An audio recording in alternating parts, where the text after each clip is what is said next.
Hello, this is Matthew Kenslow. It's November 25th, 2020, and in this video I want to reflect on something that happened a decade and a half ago today. Now I know what I said in my previous video from November 17th, and these videos just, like when I reflect back on the past, just brings me some happiness and such to relive some of the good memories, and when I'm reliving some of the bad memories, it gives me closure and such. And I actually hate the fact that I am not totally like offering encouragement in these videos or these types of random videos as I call it, but I try to anyway. I try to, find a point and make a point. So in the end, I hope I have made a point to be an encouragement.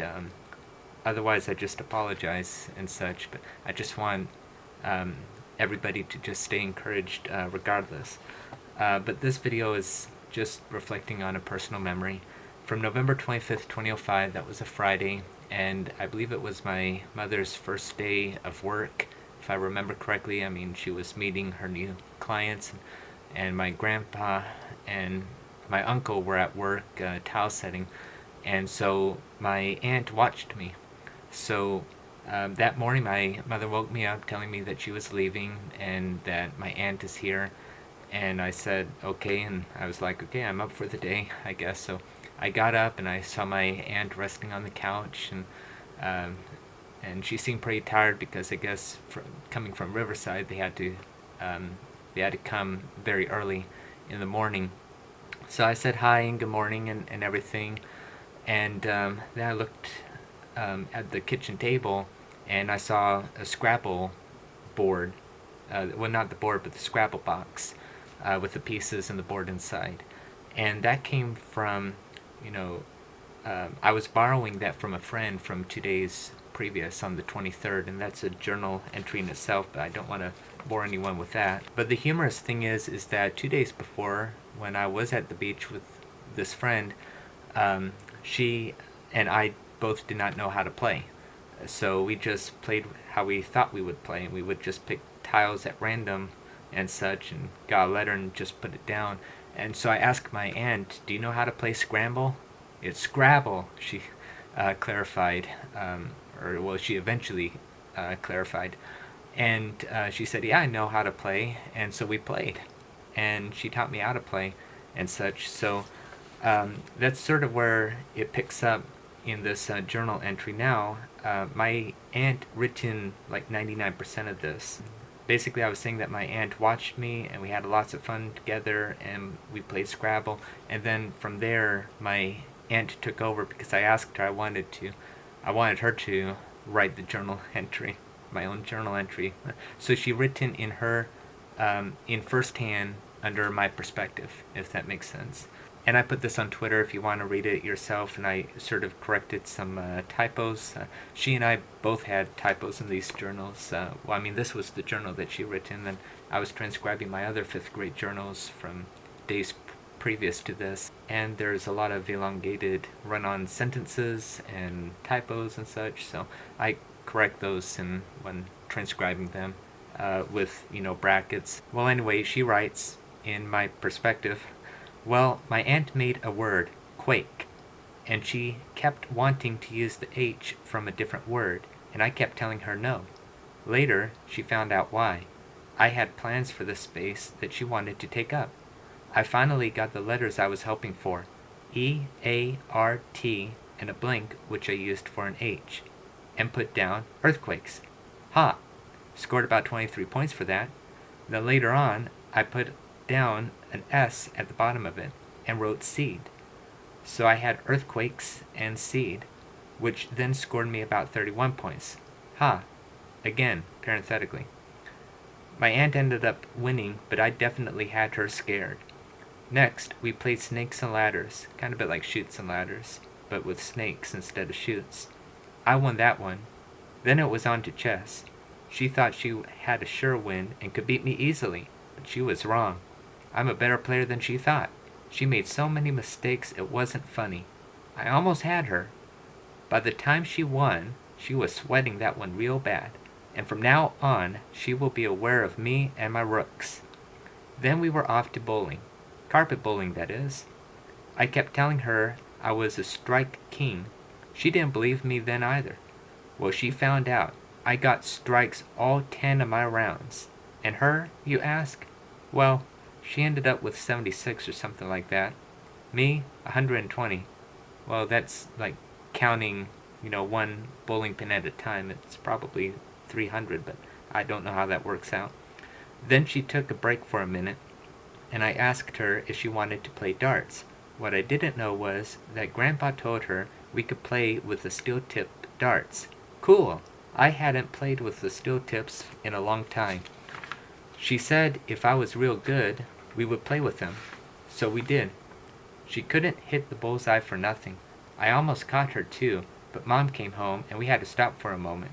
When she left, I went with her, but when I got back, we finished our game of darts. So my mother, oh, that's it. She was resting. We were resting from darts, and we started to watch Lassie, the black and white show, Lassie, and it was it got very intense, and my mother came home in the middle of it, and we had to go a couple of blocks down to the boarding care home, the one that I grew up in, because my mother had a live-in job there. We had to go over there for specific reasons, and I had no choice but to go, but I really wanted to finish Lassie. It was so suspenseful, and my aunt was like, well, what would happen if Grandpa comes home? Then I would have to leave, and then he'd be home alone, basically, and we can't have that happen. And so, I was 10, and I had no choice, and my aunt promised me that she would tell me the ending, which I believe she did, and sort of forgot the ending, but it was so suspenseful, actually. And then we went to the boarding care home, and then when we were leaving, I looked up and I saw the AmeriQuest blimp. And if you watched my November 17th video, link up here in the card, then you know that I had a blimp season week or so, but more detail in that video if you're curious about that. So from there we went over to Rite Aid at the 17th Street Promenade, and we were kind of following the blimp, but my mother had to pick something up at Rite Aid, and then the blimp just went off and disappeared, and then we came back home. I guess my aunt's arm got rested while we were gone, enough to where when she got up to shoot her shot, she hit the bullseye to end the game. I had hit the 20 and was starting to throw the bullseye when she won, so it was basically around the world. All in all, it was a really fun game day. 3 exclamation marks. Out of all the games we played, I won 2 things, which was bowling and snakes and ladders. She won 3 things as well, which were darts, chess, and Scrabble.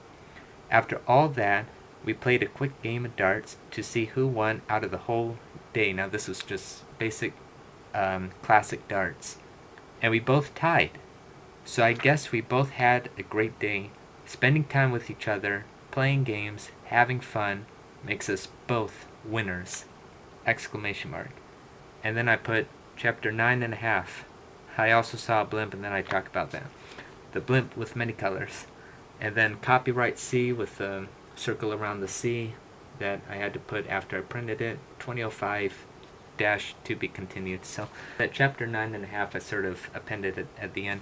My grandfather and uncle came home that evening. I also remember there was a cricket in the house. My grandfather had caught the cricket. We went outside, and I'm not sure how to explain this, but I had my hands down here and he had his hands up here, and he was going to release the cricket in my hand, but it sort of stuck to his, and then it just bounced off. So but anyway, I remember my aunt really taking pride in writing my journal entry, and that she read it at least once. And then my aunt and uncle went home, and I would never forget that day as long as I live and such. It was very fun, and then I just couldn't wait for the next time. It was New Year's 2006, but I don't think anything could compare to this day and such. I'm not sure if I'm probably a bit embarrassed to admit this, but I intended to be a book, and it's called The Story of My Life 2. I did all the illustrations. The reason why it's part 2 is because in elementary school in when I was like 8 or 9, I've written the story of my life.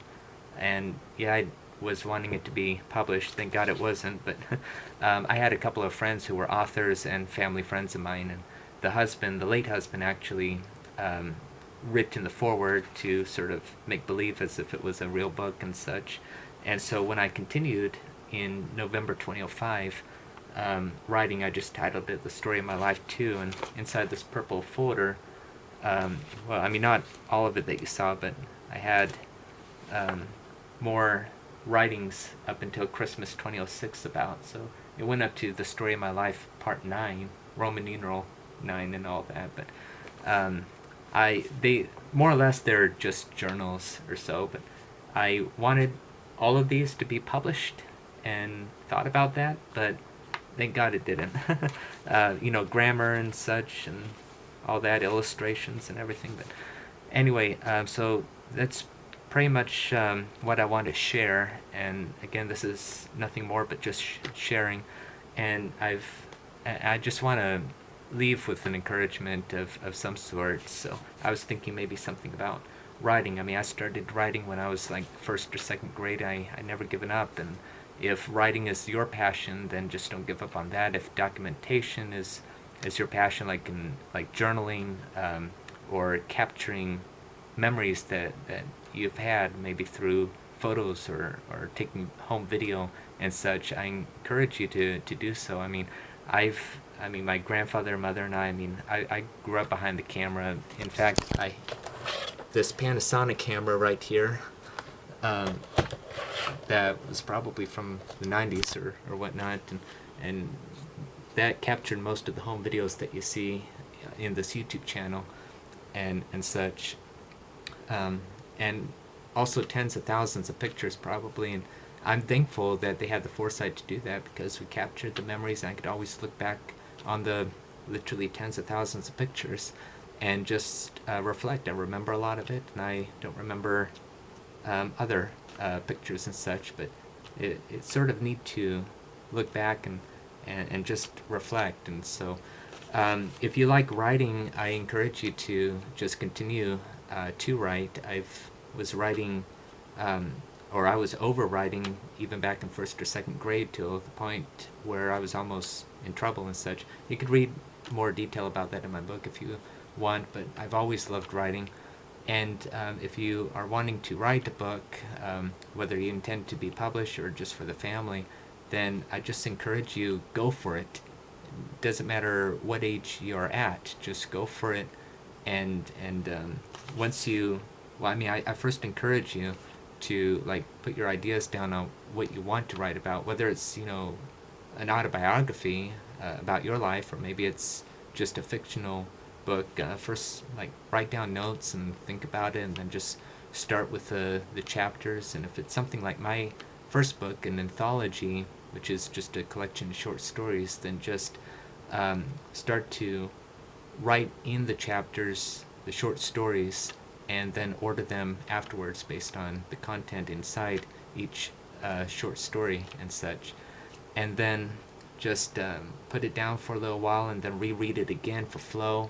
As my agent told me, just give it a few days and then reread it for flow and such. And the main part is just don't give up on that passion. And again, this is just about writing. I mean, this can transcend all different types of passions, whether it's music, whether it's a skill like skateboarding and surfing, things I can't do, or maybe it's a pastime like photography or videography. Whatever it is that you like to do, just don't ever give up on it. And I'd like to hear how the progress is going. If you're interested in leaving a comment down here in the comment section, or if you've already done it, I'd like to hear of your story of how you never given up and you ended up being victorious, triumphant, and such. So, well, anyway, be strong and be blessed, and have an excellent day.